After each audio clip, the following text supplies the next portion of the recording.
I'm Tonia Todman. For the past few years, all the way around Australia, I've been bringing you my own unique style of craft and decorating. So we've decided to put some of your favourite segments together in a series that we've called By Request. The ideas I have for you now translate well into the art of giving, because when it comes to presents, I can think of nothing nicer than to receive a handcrafted, specially made present. It speaks volumes of nice things about you, the maker. I know when it comes to making things, we can often be short of time. But I'm sure if you set aside some creative time, you'd be able to make some of the very special things I have for you, that you'd be proud to say, I made that. Now, the family will thank you for making them some Hessian mice, and you've got to try the timeless art of lace applique. All you need is some lace, a sewing machine that zigzags, and a good dash of patience. Oh, and by the way, my best-selling fate ideas are terrific for all year-round gift giving.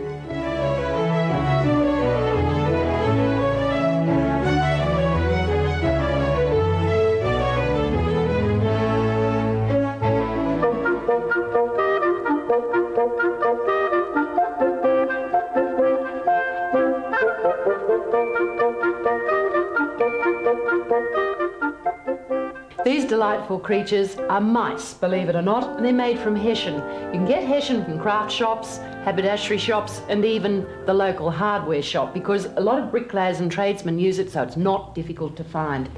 Back in Czechoslovakia, I believe, or in Europe generally, hundreds of years ago, those toys were very popular because, as you can see, they're all tied. And what you need to start off with is a Hessian bag of no particular proportion, but if you're going to make them for a family of mice, you'll need obviously a big, a medium, and a small size bag for the family. Sew around the edges and then turn them inside out, like so. And in my note, I'll be explaining some suggested sizes that you might like to have. If you're a country person, you've probably got lots and lots of Hessian bags at your disposal. I've often wondered if we made a mouse from the complete bag, say a sugar bag or a flour bag, you'd have the world's biggest mouse, I'm sure. You can see I'm turning that inside out for a purpose, because we have to push those points out fairly precisely. Once that's all pushed out and looking neat, you can start pushing in polyester fibre stuffing. Now, head up to the top first, because that process then leads to tying off the start of the ears. Now you can see, just by tying off the corner with strands of Hessian that I've taken from the leftover fabric and tying that off nice and tightly, I can then start shaping the ears. And you can see by doing the other one, we then develop the ears, and then, hey presto, we've got ears already, and we've put in some more stuffing just below the ears to fill out the facial features.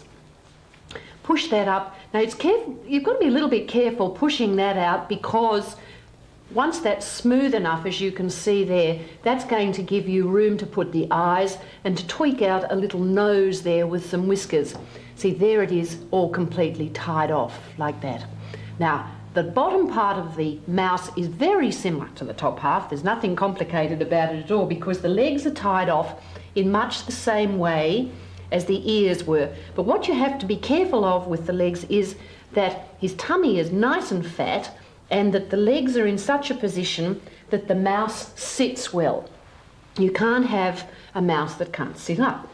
Now that stands to reason. These mice have to sit up and look attractive, because they look wonderful as doorstops too. If you fill them with something slightly heavier, say sand or something like that, they make wonderful doorstops. But otherwise, they're perfect children's toys. Now, what you've got to do is just get that, as you can see, so that that mouse can actually balance, and start tying off the legs just as you did for the ears, again using strands of Hessian. If you find your Hessian is too weak, you might be able to just use ordinary jute string, and there's no guarantee that your Hessian is going to be strong enough, because some of it is fairly weak, but it's usually strong enough just for this purpose to tie in the legs like so. once you've got the legs in place, finish stuffing with the tummy to fill that out, fill in the other leg, and that's where we're going to come through to a much fatter tummy. And you can see from this one here, we've actually pulled up small amounts here for the arms. That makes quite a, it's not difficult, it's the same process as this, but you're actually just pulling up little rounded mounds. Again, you need to tweak up a tiny little bit here at the nose, and you might find it easier if you take a small gathering stitch with a large needle and actually pull that into place, and then tie around some extra hessian there that allows that to fall down and become some whiskers. The eyes are just bead sewn on, but if you're making this as a children's toy, you might in fact like to sew those on very securely, or my suggestion is that you paint them on if there's some doubt about the safety there. At the bottom, where the opening was, we've inserted a tail. Now, from the edge of the large piece of hessian, I've taken out lots and lots of strands, plaited it, and that would just be simply inserted in the bottom, pinned up, and then a row of just a squirt of PVA glue across the top. All in all, a bow around the middle, just to complete. And for Mother Mouse, of course, she's very modest and she needs a little apron. So that can be sitting at the front, or in fact you can tie it around in the back.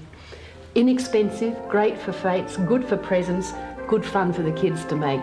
I'm sure you'll enjoy them.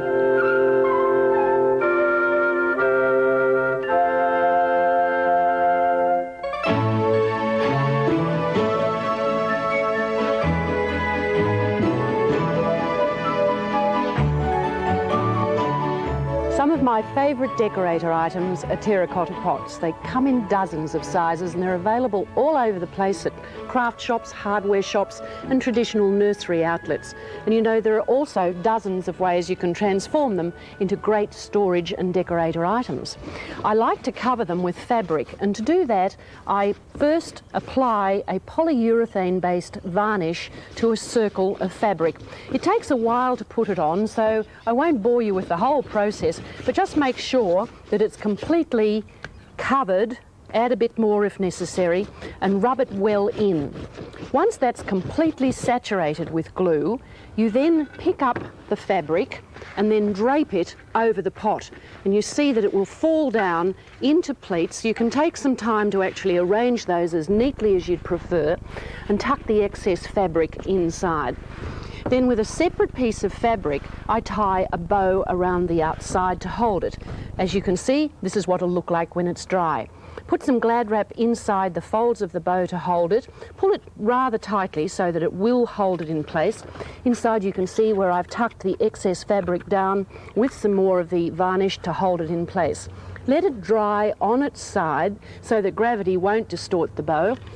And you can see that once it's dry, it's really very, very firm and looks rather beautiful with a very pretty pot plant. You know, glue guns are one of my most adaptable items for craft. They hold all sorts of things in place, and I've discovered recently there's a low temperature glue gun.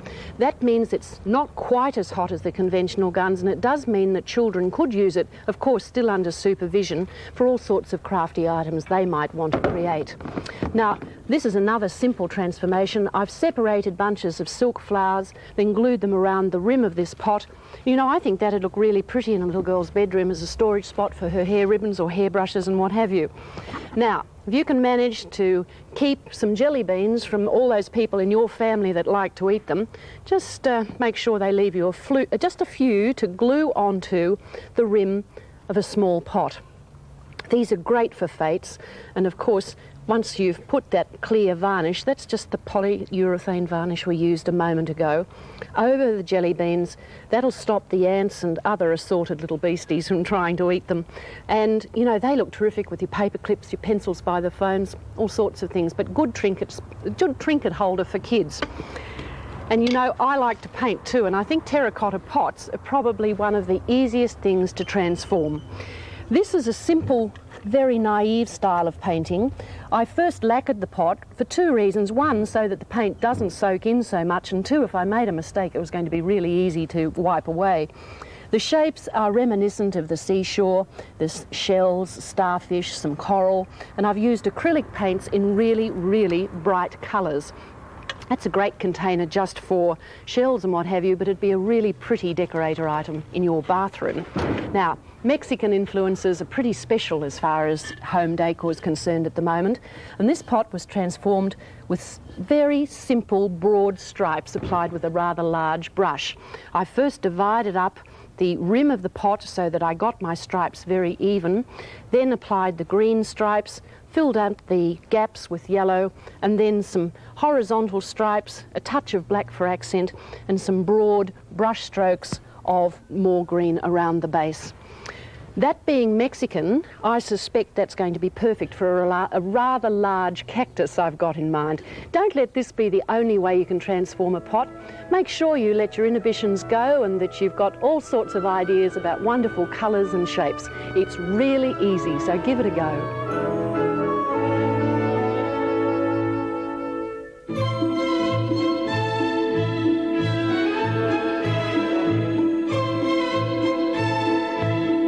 Beautiful underwear is something I believe most women really enjoy wearing.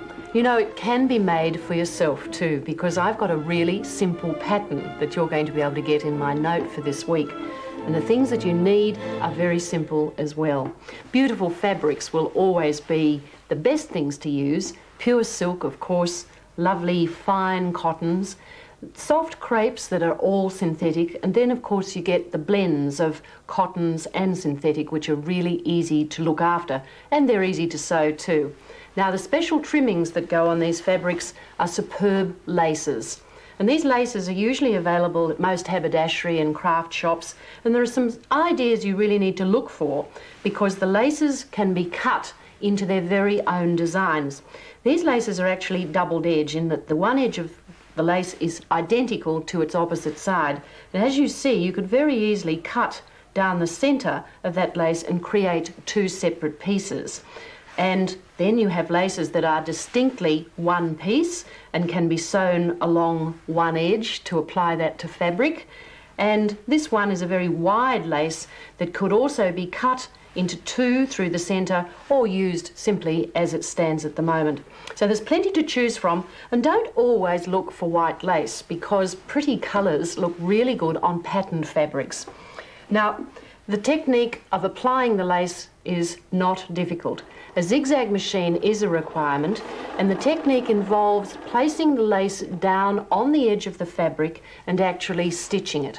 As you can see, the zigzag machine is going over the edge of the lace and completely fastening it through. You've put it in from the edge of the fabric and it sits exactly where you'll need it to be on the edge of your garment. Use a very tiny stitch so that it doesn't take up much room, and of course match it, the colour thread, to the colour of your lace. Now when that's done, this is how you're going to cut it away, because you're going to need a really sharp pair of scissors. Those little embroidery scissors are fine. There are some that are sometimes called duckbill scissors or applique scissors that have a big wide piece at the bottom. Now if you do a lot of this sort of work, it could be a good investment for you because that wide piece at the bottom stops you catching the point of one of the points of the scissors in the lace or the fabric. Cut around the top of the stitching like so, and continue to cut until you've completely taken away the top layer of lace. You see that lace now comes away on the top, and underneath flip it over like so and very carefully cut away the fabric close to the stitching. Now that will not fray because most of that will be on the bias, so it's quite safe to be able to actually cut that and not worry about it coming away later. It's quite secure. Now that's all there is to the trimming, but you know that technique is as old as sewing itself, and because it's so time consuming, it means anything you purchase with that kind of trimming on it is extraordinarily expensive. Now you know you can do it for yourself. I suggest you start trimming underwear with that trimming and you'll find you'll look like $1 million. Now, some of the lace might be so beautiful, you might only have a small piece of it. This is the best way of joining it. You actually overlap the ends of the lace so that the pattern becomes identical. And if you then place a piece of tissue paper between the layers of the lace and stitch right through all the layers, treat them all as one, with a very, very fine zigzag, following the pattern of the lace.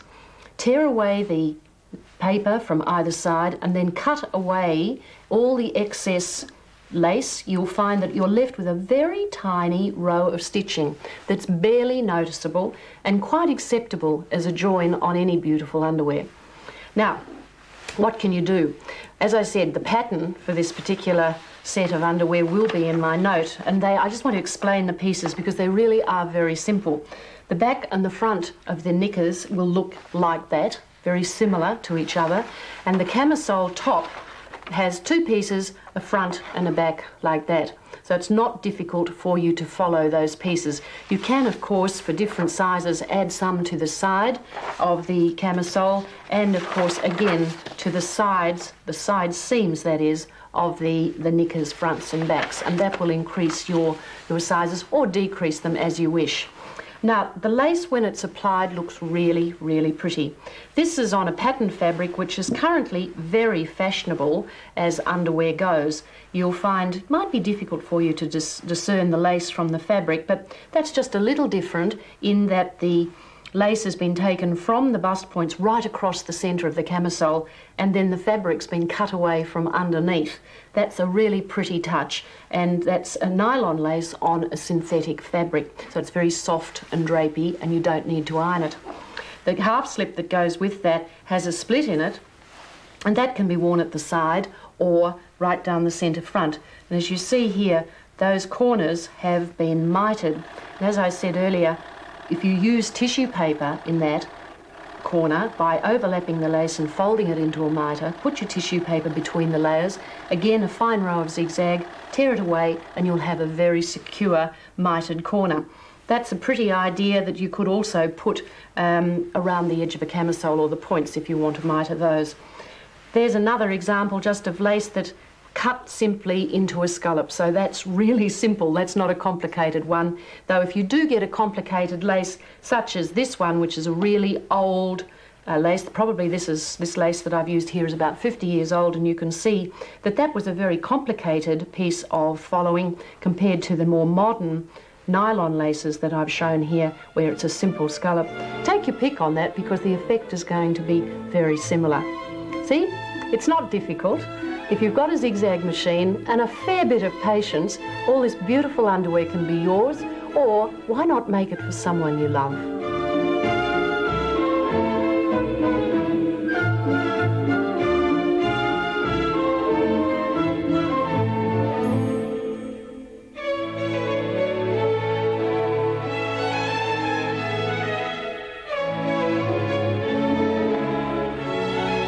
Recognise these? I think every family has a few sets of placemats that they've got tucked away, they've used them for years, they're well worn. The backs of them, the cork surface is still in good condition, and I consider that they're well worth refurbishing. That's simply done with some fabric, good cotton fabrics that are nice and thick, patterns that you're going to enjoy living with that'll enhance the china you have. You'll need some PVA glue, white woodworking glue that goes on very thick and is terrific for making fabric stick to anything. You'll need some sandpaper and some small scissors. The first step is to sand the surface of the placemat so that the glue is going to get a really good fix on the top. Give it a really good roughing up. Make sure that you get into all the edges and then start to give it a coat of glue. Make the glue fairly thick because the more glue that you have on the surface, the better the fabric's going to adhere. Remember that this glue is non-toxic. It's a bit messy to work with, but it dries fairly quickly and you have to work fairly quickly. You don't have to put the glue all in one direction, that's fine. I've chosen a fabric that's just a plain blue with a small all-over print. This is the messy bit, and I'm sticking that square of fabric straight down onto the surface of the mat. Make sure it's pushed well in. If you feel at this stage you haven't put enough glue on, if there are some bits that aren't sticking, go back and add a bit more glue underneath the fabric. Now you set that aside for a while. When you're confident that it's all stuck down, set it aside just for a few minutes and allow it to settle, because then it's time to trim away the excess fabric. That one's been drying for a while, and I've actually trimmed away most of the fabric, and I'll just complete doing that now.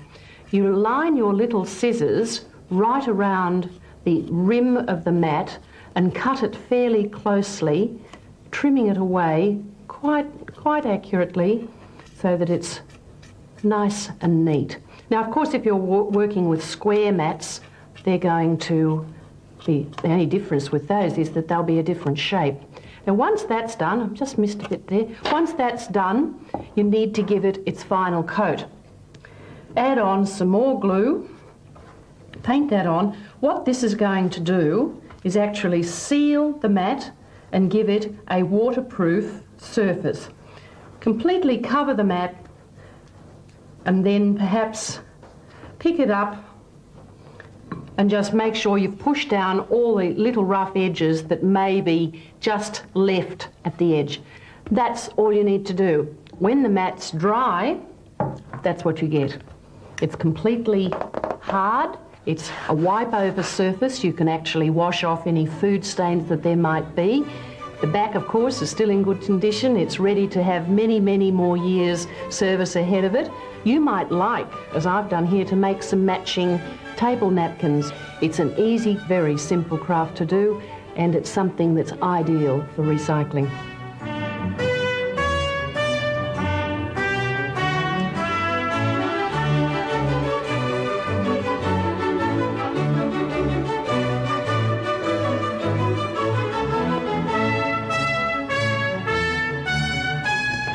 I don't think there's a child in Australia who hasn't at some stage inveigled their mother or grandmother into helping at their school fete.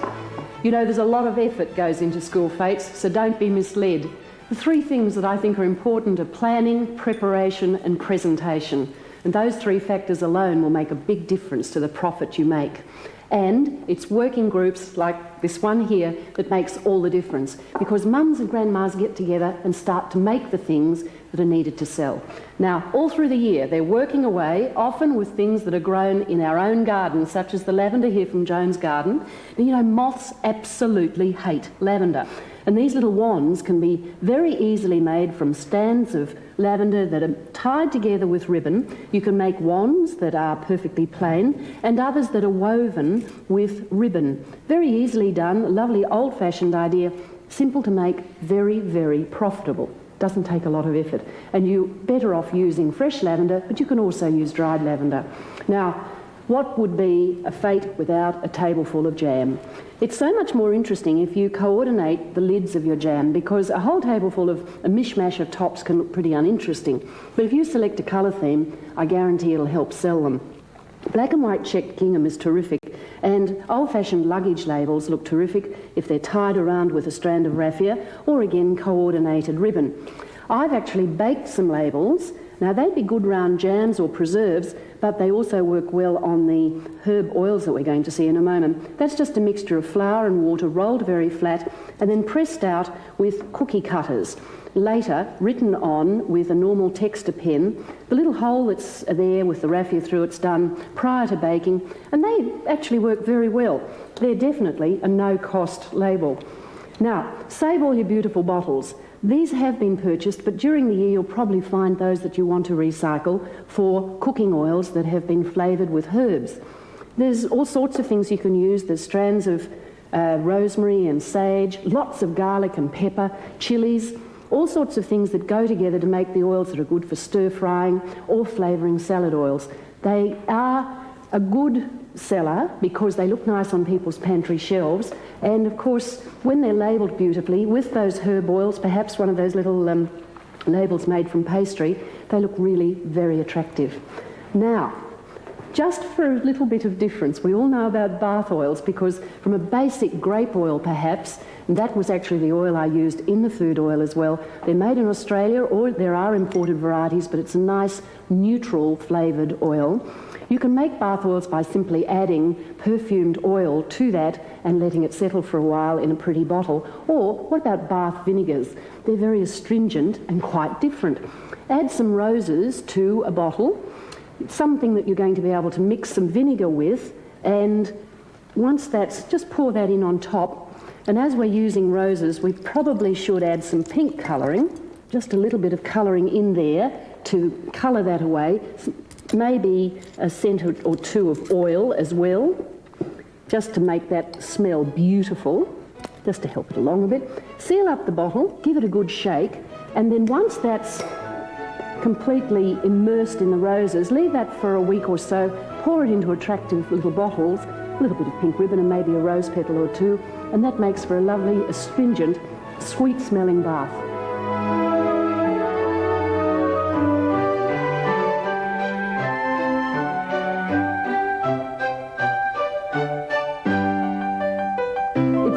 To decorate presentation boxes with stenciling. You can cut your own stencils from oiled manila folder, which is 50-50 linseed oil and turpentine rubbed in both sides. When it's dry, cut your design and you're ready to stencil. Of course, you can purchase plastic stencils too.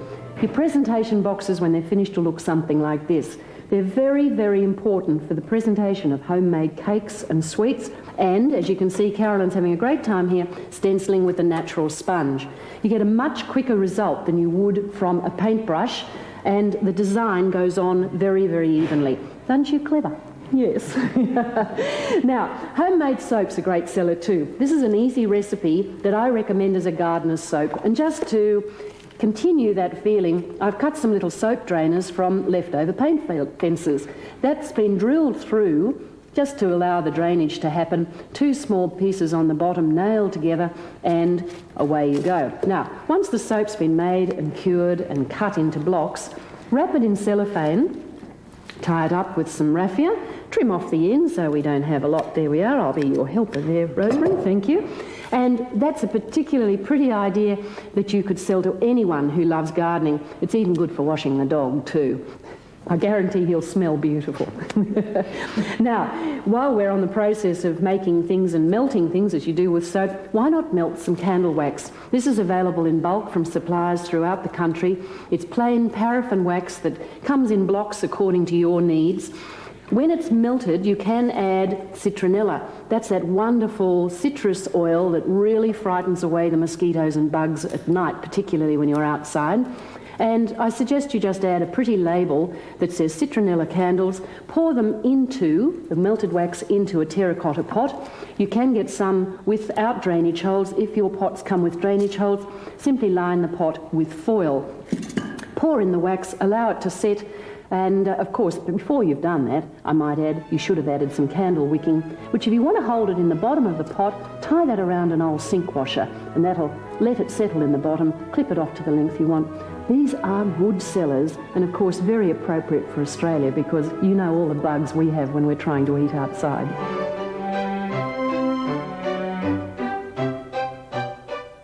Often the key to financial success with your faith is the raffle, and it's really easy to put together a hamper of all those things you've spent time making. The soaps, the vinegars, homemade cakes, candles, all those things put together in a cane basket that's been lined with cellophane and topped off with a really pretty bow will look very attractive, and I guarantee is going to sell lots of tickets.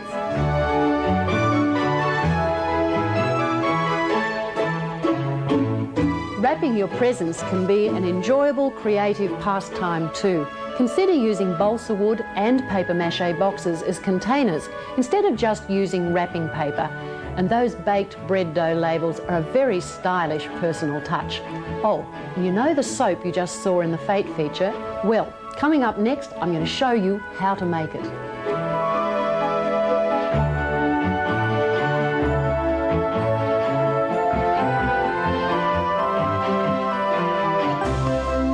Soap's an everyday part of everyone's life, or perhaps it should be. And isn't it easy to take it for granted? We're so accustomed to going into supermarkets or the chemist shop and buying what we need, we probably never considered making it for ourselves.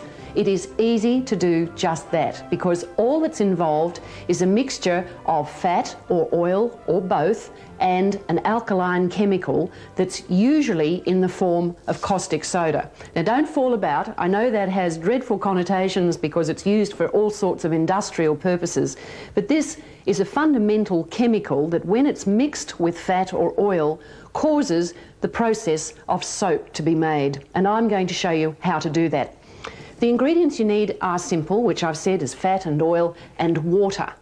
Now, to add to the water, the caustic soda causes this to become quite warm, which I'll have actually done that. I've let it cool, but I suggest you mix that up in a glass container so that that can then go outside and cool, because the fumes from the caustic soda when they're added to the water are fairly obnoxious, so do that outside. And do take care when you're working with it that if any of it spills, you wash it away immediately.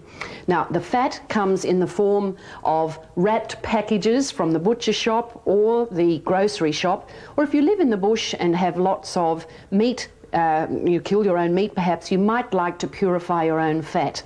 And apart from the other those ingredients, you'll just need things that you want to add to make it look nice and smell nice. I've added some oatmeal and some perfumed oil to the soap I've made, but you can take your choice. There's all sorts of things you can add, but don't add fresh flowers or anything that's actually alive because it will actually decompose in the soap. Now, the basic recipe: 10 teaspoons of caustic soda to 1 cup of water to 2 cups of fat or oil.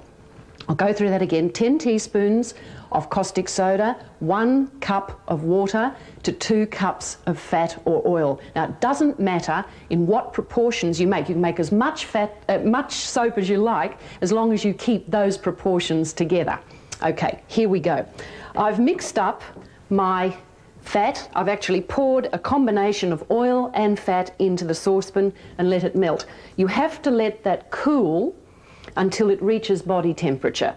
Now, that's 97 or so Fahrenheit. I'm not sure what it is in Celsius, but you'll soon feel, just by dipping your finger in, that it's reached body temperature.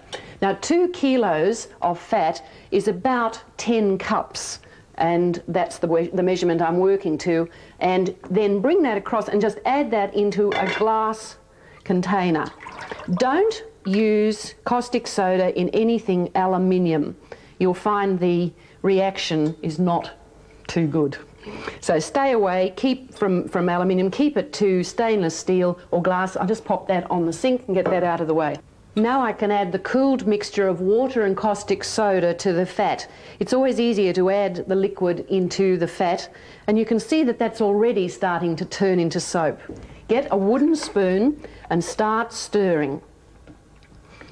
As you stir, that's going to become thicker and thicker, and it will eventually become a bit like, very thick custard, almost immediately.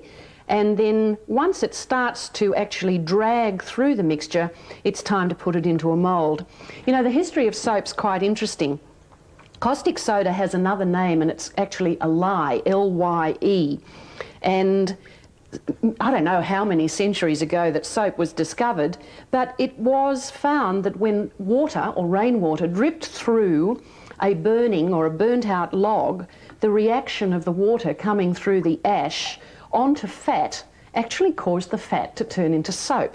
So that's how it all came about. And bit by bit, I guess man experimented with chemicals and fat, and the end result is some rather nice soap. This one's not meant to be a cosmetic soap. We're really making a very basic Castile soap. You've probably heard of that name too. This one's good for washing hands, perhaps the dog, the car, putting in your washing machine, anything else you like to, but I wouldn't suggest it as the wonderful product to wash your face with. Perhaps that's something you might like to stick to cosmetics for. Now, that's starting to get much, much thicker, and it's now that I'm going to add maybe a few handfuls of oatmeal. There's no particular formula here, but just a little bit of oatmeal, because that's really good for absorbing well, it's a good one for absorbing oil and dirt on skin. You can see that that mixed in starts to blend in fairly well. Doesn't actually stay separate. It's immediately received by the mixture. And then just to smell good, I'm adding some lovely perfumed oil. One of my favourites is verbena. Another good one's lavender and rose oil. You can virtually add anything you like. That smells terrific. Now, another good thing, if you live in an area that's got hard water, or you want to perhaps take soap on a camping trip with you, make sure you add a fair quantity of olive oil, because that lathers pretty well in hard water. Now, what do you mould it in? That's a carton that I've cut down and lined with just some recycled plastic bags from the supermarket. You pour the fat into that and that sets in shape. The other alternative is the baking dish that you probably cook the roast lamb in. Line that with calico, and that's been just wet and pushed into the corners, and I'm actually going to use that now. Just clear a space, pour in this mixture, like so. You might want to just adjust that calico a bit so it sits nice and smooth. There we go, pour that in. And that will start to set in about 2 or 3 hours. That'll be hard enough to cut. When that's hard, you'll soon see by the top of it, it'll be quite firm. Tip it out onto a breadboard or something similar and cut it into squares.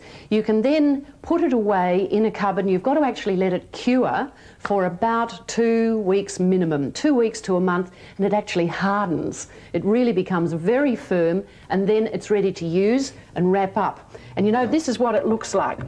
It's good soap, good basic soap. There's nothing wonderful about it, but it's very honest, and I think you have a great deal of fun making it.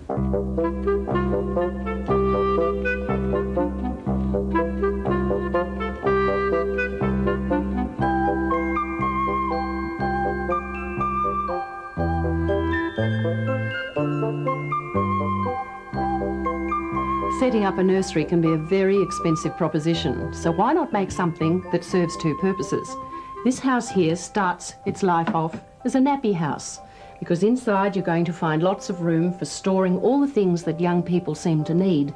Nappies, blankets, towels, clothes, all sorts of things. Then, as they inevitably will grow out of nappies, you remove the front piece and hey presto, becomes a doll's house. Plenty of room for teddy bears too.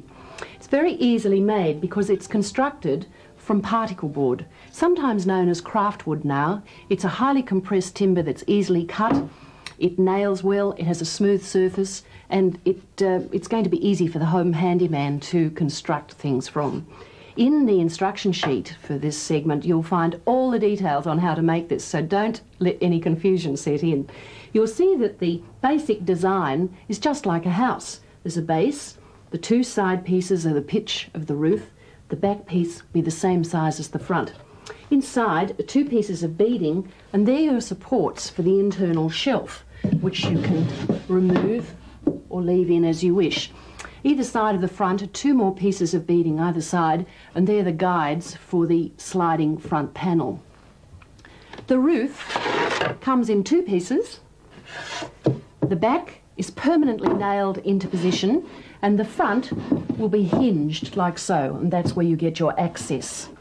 The hinges are easy fit hinges. They come in packs of 2 from your local hardware shop, and they're always packed with the number of screws that you need to apply them.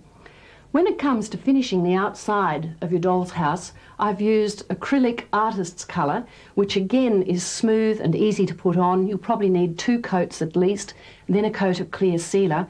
And one of my favourite decorative arts, stenciling, I've applied acrylic paint again through ready cut stencils using a small natural sponge. This is something that could easily be made by a home handyman in an afternoon or so. It's not going to be difficult for anyone with a small amount of experience in constructing projects like this. It'll cost you around about $30, and I believe you'll be making something that generations of your family will enjoy.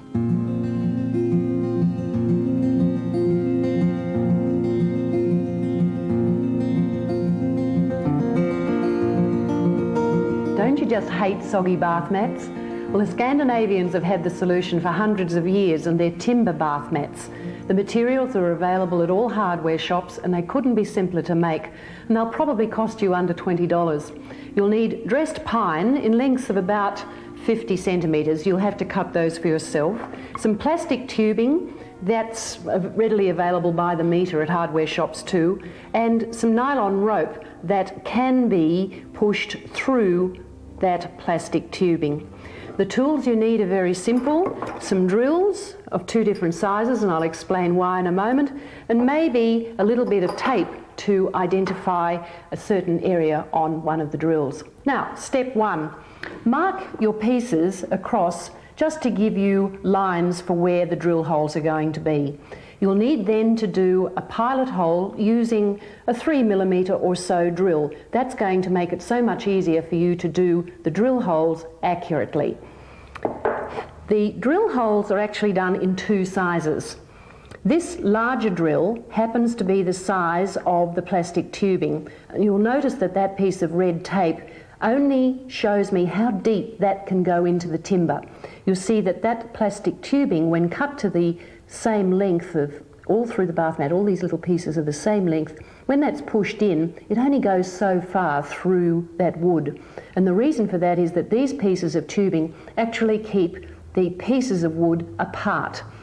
The second drill hole goes right through, and that happens to be the same thickness as the rope. So you can see that the rope passes through the tubing and then right through the piece of wood, out the other side, into the next piece of tubing. So those 2 drills, basically all you need. If you've got a drill press, it'll make life a lot easier for you, because it means they can be accurately drilled and repeated without any trouble at all. Now, putting it together is a very simple matter too. Take the cord around each end of the first piece and through, and then start to thread pieces of tubing down the cord, tuck it in to that hole. You'll see it threads through quite easily and down, and then of course the next piece of timber is pushed through. See, you just keep going until the whole of your bath mat is assembled. When it's finished, the cord comes through at the ends. Tie knots in the end like that, hold it over a flame, and that will seal off the end of the cording. When it gets a bit dirty, take it outside, give it a scrub with some soap and hot water, leave it in the sunshine to get dry, and it'll bleach back to look beautiful again. Last you for years, very easy to make, and I know your house needs one.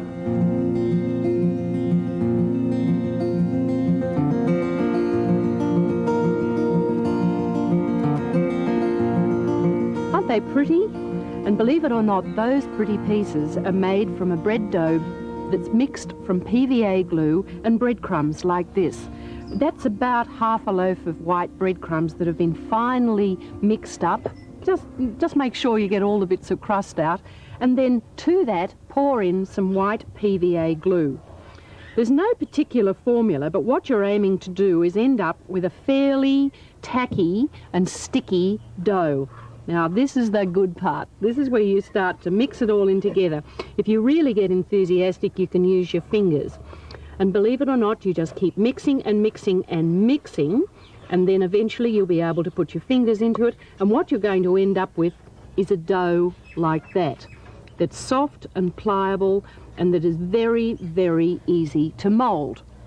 Now, the moulding part is very simple, because if you're familiar with cake decorating or making pretty flowers or any sorts of moulding, you're going to find this a very simple craft to make. Small pieces of it can be rolled into balls, and if you're making flowers, this is probably the best way to do it. Take a small piece like that and start moulding it, just like that. And then the centre of a flower, the sort of flower I'm making is a larger version of this little rose. You'll need to find just a centrepiece. This is, of course, much larger than the ones we've been showing you. There we are. Now the petals are just squeezed out again and wrapped around like that. And then continue to actually put more and more petals around it. flip the edges back a little bit, like so, and continue until you've got a completed flower. Once that's done, you simply put it to one side, chop the end off because you'll find that there'll be a bit of excess that you don't need at the end of the flower, and put it aside to dry. They dry very quickly, an hour or so, and they'll be very, very hard. You don't need to bake it. It doesn't need any sort of oven at all because the glue dries naturally. And the thing to remember is that it's non-toxic, so it's not going to affect you while you're working. There are many other things you can do.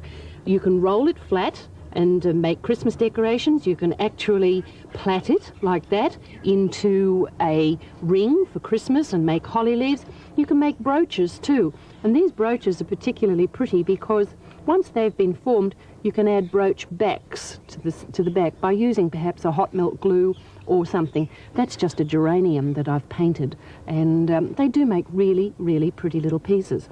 You can make beads too. And that's just simply a matter of rolling it into a ball, like so. Make sure that they're all fairly uniform. And then from your haberdashery department, you can buy things called wig pins that you actually put through, like so. And then the way I like to dry them is to then stick them into the top of a brown carton, just an ordinary cardboard carton, and that'll leave them suspended so that they can dry naturally. And also, while they're like that, you're able to paint them very easily. Now, once they're completely dry, it's time to paint, and that's one of the best parts of all because they take paint really, really well. Using acrylic paints, because they dry so quickly, and always with a light colour to start with. You see, just by the way, see how I've suspended that rose that was drying on a piece of plastic, just in an egg cup? That's an ideal way of allowing it to be supported while it dries. Always then start to coat the bottom petals first out until you've got a complete coat all the way around the flower. Once that's done, then you can start to add more and more colour until you get the toning that you want. And something like this little place card holder will give you an idea of the finished product. That's been made up of many tiny little roses, and underneath there's just a small dome that I've made from more dough, and then the completed item is finished by gluing these on using more PVA glue. And then finally they've been painted. Another fun thing to do is Christmas decorations. Isn't that fun? It looks like a spiny anteater, and it's really, really simple to make. First, you need to roll out some dough. Breadboard and perhaps a big rolling pin are the answer here. You don't need a lot of dough, just enough to flatten, like so. Here we are. Just roll that out nice and flat. And then using a cookie cutter, like that, just get your outside circumference, and then I'm actually going to then cut out a circle from the middle so that that's my base. Like that. Doesn't have to be frightfully precise because the centre is completely covered. Just dampen it with a damp cloth to give you a little bit of moisture. Then this is the fun part. People will be thinking you've spent hours making this, and in fact it couldn't be simpler. So you put a bit of dough into your garlic press, squeeze it together, and hey presto, look at all those little wiggly bits that come out. And then just put them back down onto the Christmas decoration. It's easy to make more and more of these. You'll find that if the kids get started on this, you'll have more Christmas decorations than you know what to do with. You see, it's a simple matter of making more and more, and then just butting them together until the complete decoration is finished. Once it's dry, you'll find it will shrink a little bit, but then that's ready to paint. That's just a rolled out little bow, some little berries put in there, and if you like, you can insert a metal paper clip at the back, which could become your hanging implement. Do consider this glue. I know there are lots of synthetic clays and plastics and what have you around that you can use to mould similar products, but this one won't cost you very much at all. Half a loaf of bread and some PVA glue, and you've got some beautiful, inexpensive, very feminine items.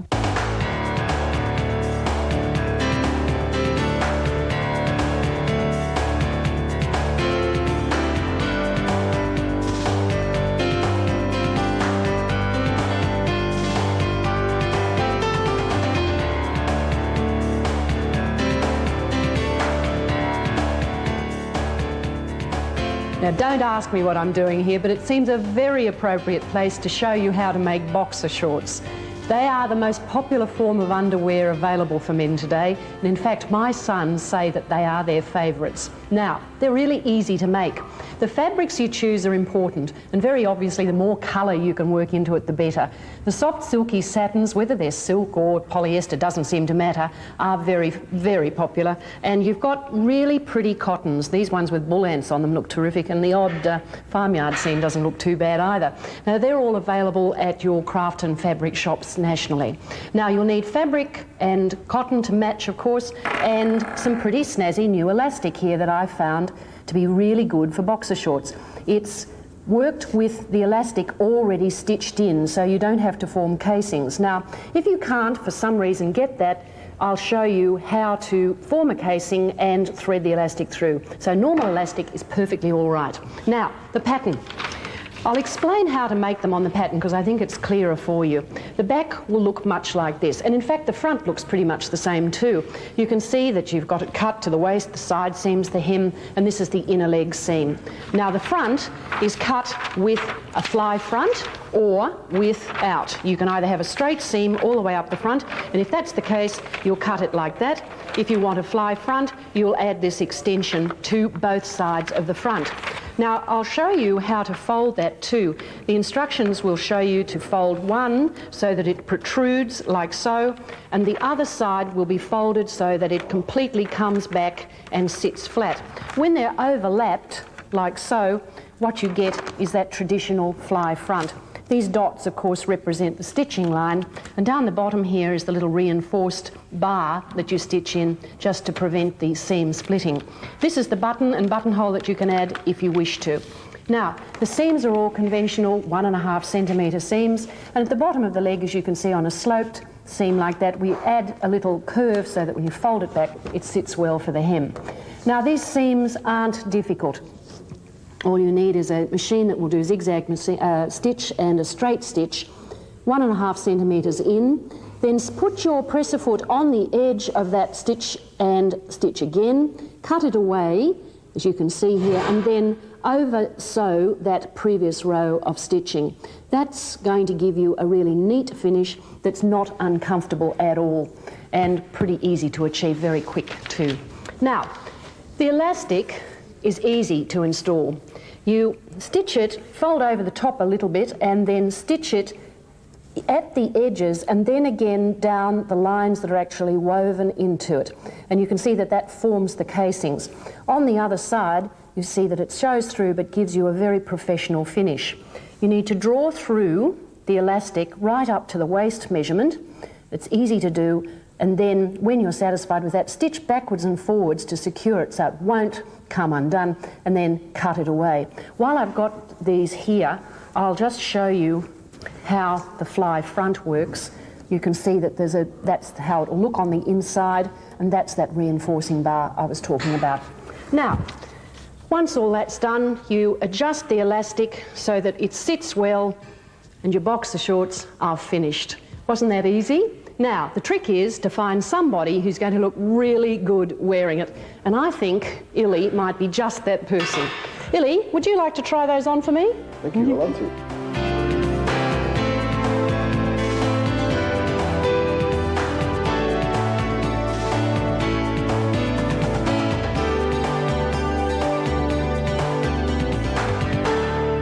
Yes, making that segment was a lot of fun, but now you can see just how easy it is to make boxer shorts. You may, of course, use ordinary elastic threaded through sewn casings. Now, another quick tip about soap making. In order to colour it the natural way, soak brightly coloured, chopped up vegetables and flowers in hot water. When the water's cool, strain away the vegetation and use this cooled water in your soap recipe. Now, I happen to think that craft and gift giving are synonymous because it gives both you and the receiver such a lot of pleasure.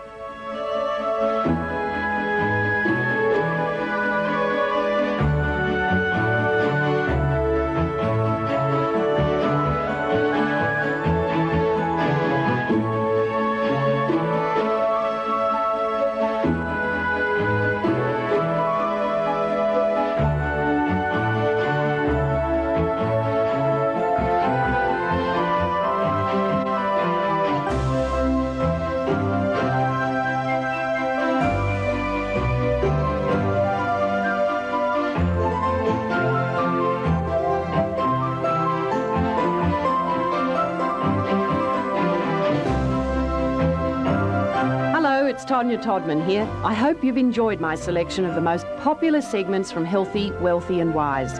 If you'd like to purchase further titles in the By Request series, simply call 1800 679 814 or you'll find them in all major retail outlets. The titles in the collection are Simple Home Budget Decor, Crafty Tonia, Occasional Ideas and The Art of Giving. So it's bye for now, and I do hope we have many happy creative hours together.